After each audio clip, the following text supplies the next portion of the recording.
Good morning. It's a beautiful morning. It's a wonderful morning. Today,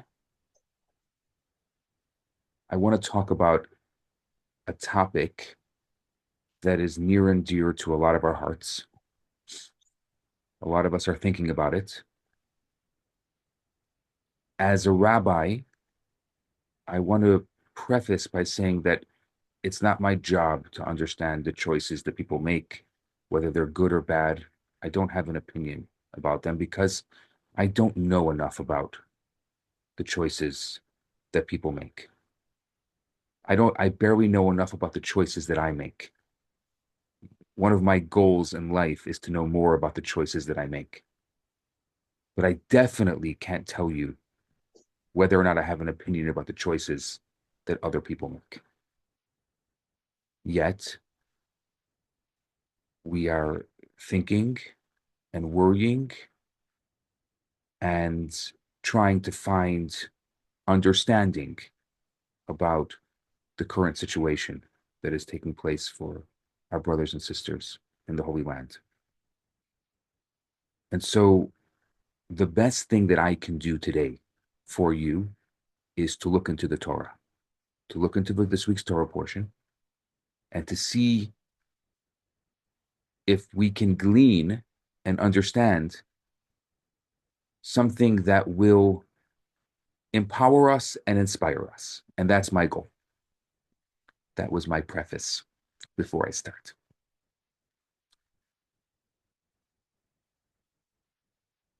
Today,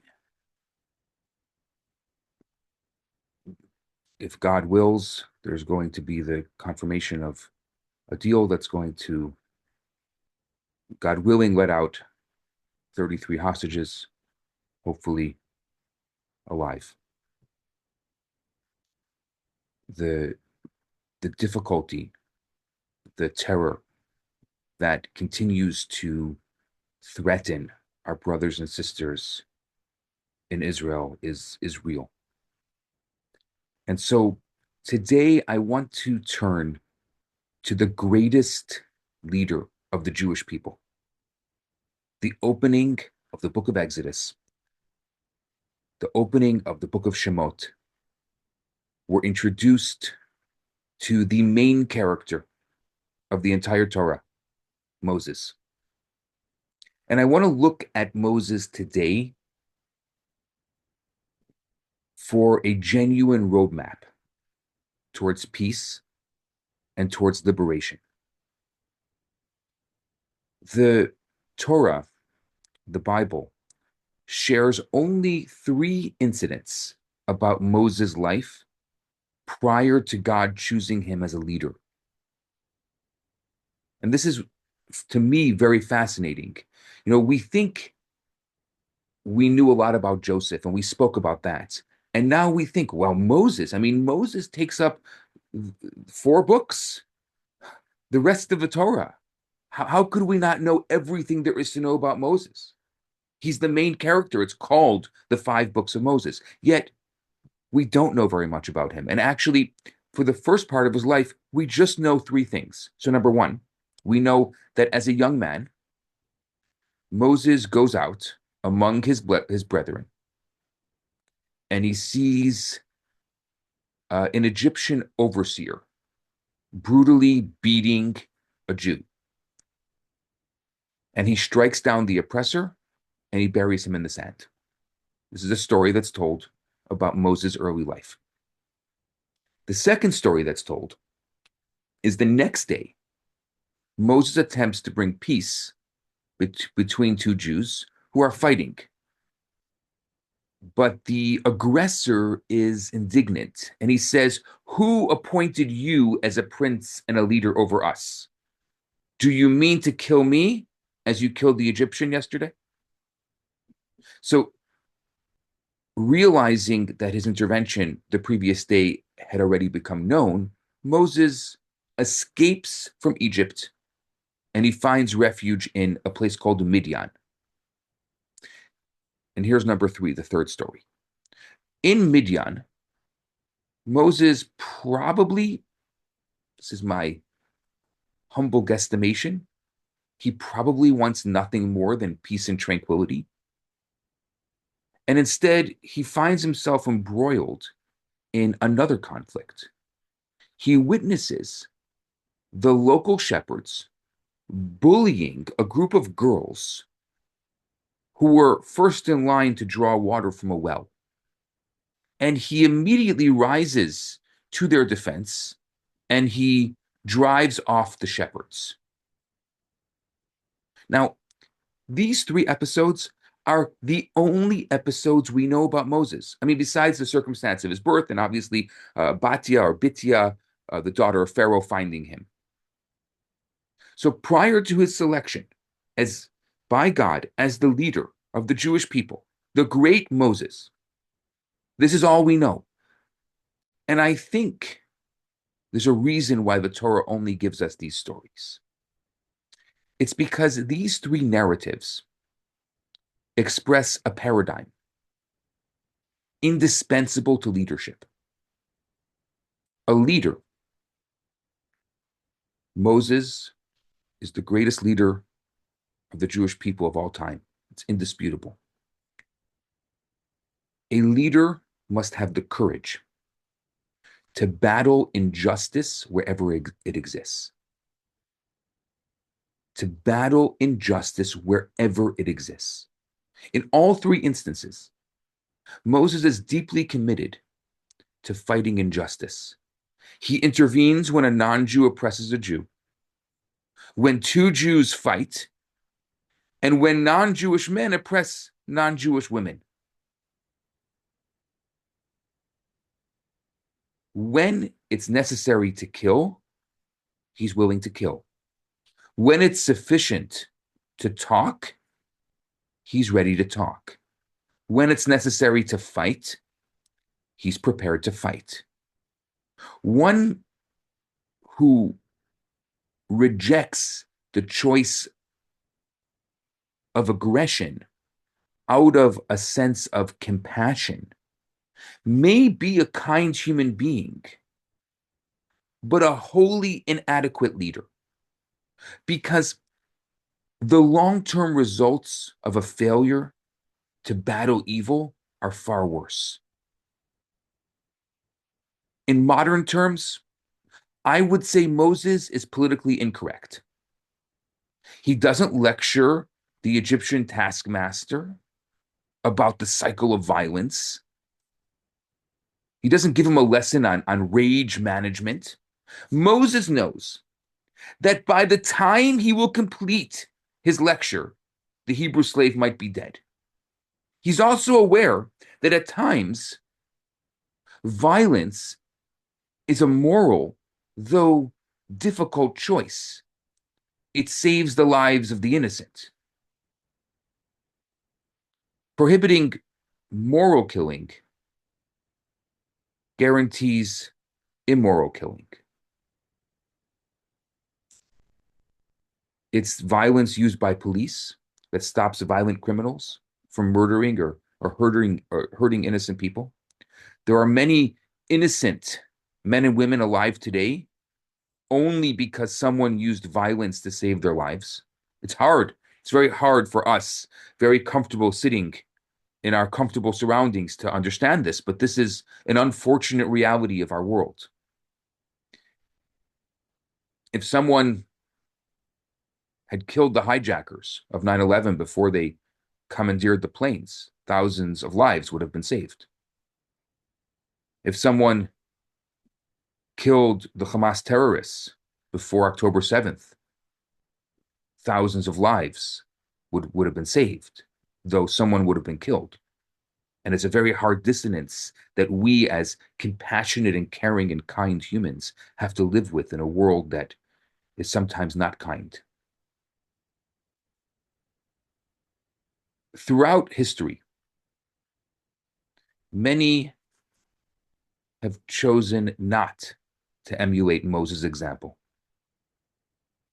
During the Second World War, for example, when it appeared that Nazi Germany will attempt to capture England, Gandhi offered the British some fascinating advice.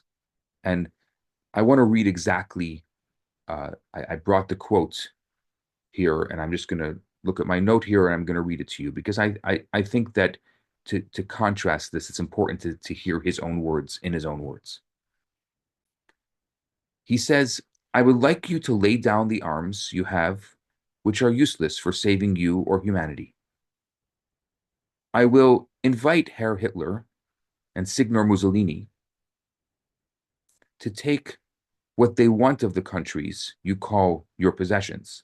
Let them take possession. If these gentlemen choose to occupy your homes, you will vacate them. If they do not give you free passage out, you will allow yourself, man, woman, and child, to be slaughtered, but you will refuse to owe allegiance to them. To the Jews of Germany, Gandhi offered a similar message, and I want to read this message to you because I think it's apropos. He says, I am as certain as I am dictating these words to the stoniest German heart will melt if the Jews adopt active nonviolence. Sorry.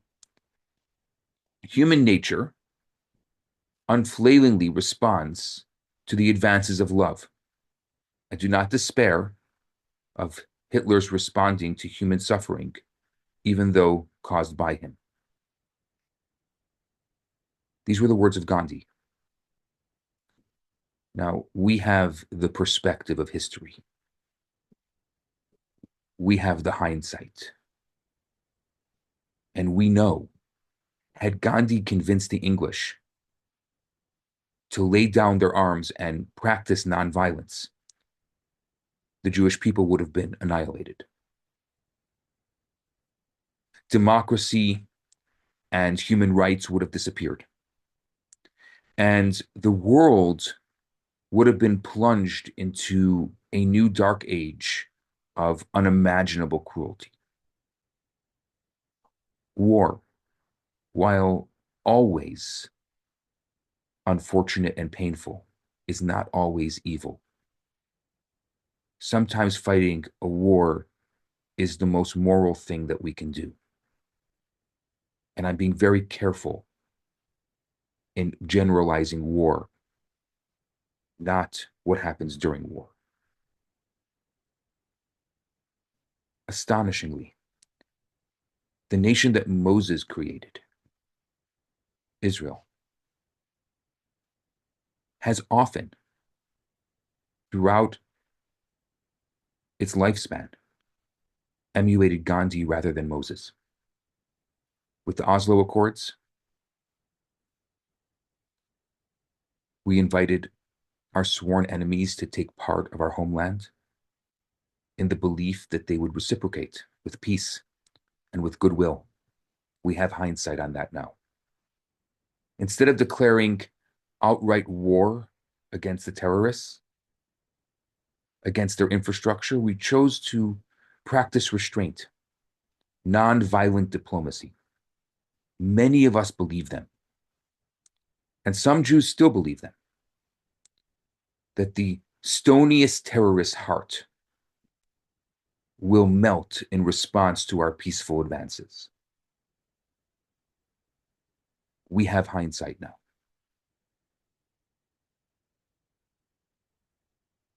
In 1938, British Prime Minister Neville Chamberlain appeased Hitler by allowing Germany to occupy a land. I think it was called Sudetenland, something like that. And the reason why he allowed them to occupy it was for the promise of peace. Chamberlain returned to England in 1938 and announced that he had brought peace in our time. He really truly believed it, and I believe he really truly believed it. Churchill denounced him as a naive appeaser who believed that he could buy Hitler's goodwill by giving in to his immoral demands. And Churchill then said something so powerful. He said, you were given a choice between war and dishonor. You chose dishonor, and you will have war. And hindsight has proven that Churchill was right. I think, sadly, the same has transpired with Israel.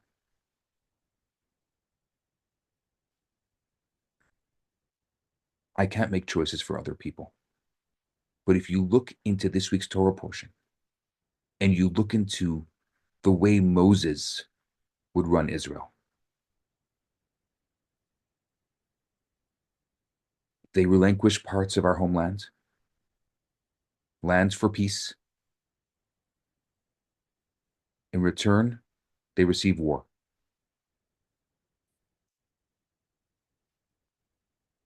These past 16 months have been the worst. The relentless horror is a direct result of some who believe that appeasing terrorists and not destroying them is the way to go. Appeasement is suicidal for the innocent, and it assures a victory for the evil. It doesn't make any sense. Again, I barely understand the choices that I make. To understand the choices that other people make are even more difficult. But what I can do, and what I believe I have done, is look into this week's Torah portion. It's not last week's Torah portion, and it's not next week's Torah portion. It's this week's Torah portion. It's literally in the book that we've been reading for thousands of years. It's amazing. Some would say it's prophetic, but I don't think it's prophetic. It's real. It's the same way it happened then, it's happening now. We are not part of his story. I don't like when people call it his story. First of all, that's gender neutral. Sorry, it's gender specific, which his story is not a good idea. It could be her story for the same price. At the same rate, it's not his story or her story. It's our story. If if there were pictures then, it would be a picture book of our family filled with the morals and the values and the ethics that our ancestors, I don't like the word ancestors either because it seems like it's far away, that our parents, the values and the ethics that our parents gave to us as a gift. It's an inheritance. People think, oh, inheritance is money. That's not what inheritance is. I mean, it's some people, it's very nice if somebody leaves a little gift for their child. I'm very happy for those people who get that. But more important is a monetary gift. You can leave a gift of values, morality, choosing how to live in a very uncomfortable world. And that's the gift that we were given by our parents. And we open it up every single day. Every single day, there's a little tiny portion of our inheritance that we get to read. And we talk about it. And we have not just talked about it, we have talked about it for thousands of years. And we've commented on it. And we have elaborated on it. And we have brought it to life. And we have illustrated it in such a beautiful manner because it belongs to us. It's our inheritance. And that's what you do with your inheritance. The terror war on Israel, like World War II, is a war against the Jews. Losing it is catastrophic. Losing it is not an option. It just makes way for more war, for more death, for more suffering. It's hard to make it all make sense. Again, I don't know the choices people are making. I don't know what's going on.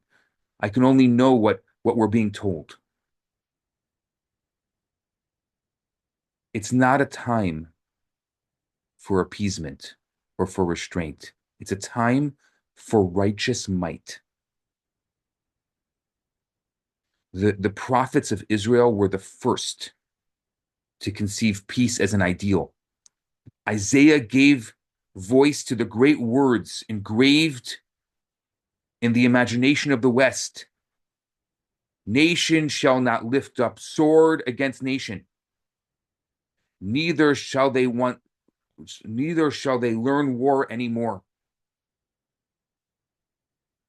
But the way to hasten Isaiah's vision is not to appease, it's to fight evil, not allow it to flourish. At another time, when the Jews needed to forcefully confront their enemies, the prophet Joel said, "Beat your plowshares into swords, your pruning hooks into spears." The use of moral violence must always be the last resort, of course. But when all other attempts fail, righteous might is the only response to immoral violence. I don't have an answer. If you think I'm giving you an answer, I'm not giving you an answer. I'm giving you a perspective from Moses, from our Torah portion. At the same time that we can have an intellectual conversation, I also think that we have to bring our heart into this, and we have to become deeply emotional about it as well. And we have to pray as we have been for years, and especially as we have been for 16 months. We have to pray for the return of our hostages alive. We have to pray that bringing those hostages back home doesn't mean an opening for more hostages to be taken. We have to pray that those who have to make these very difficult choices have God on their side, that they make these choices with the right intent, with the right purpose. And we have to pray that there's a time of peace, that truly the words of Isaiah will come true, because that's really what we want. Who wants the suffering? Who wants this at all?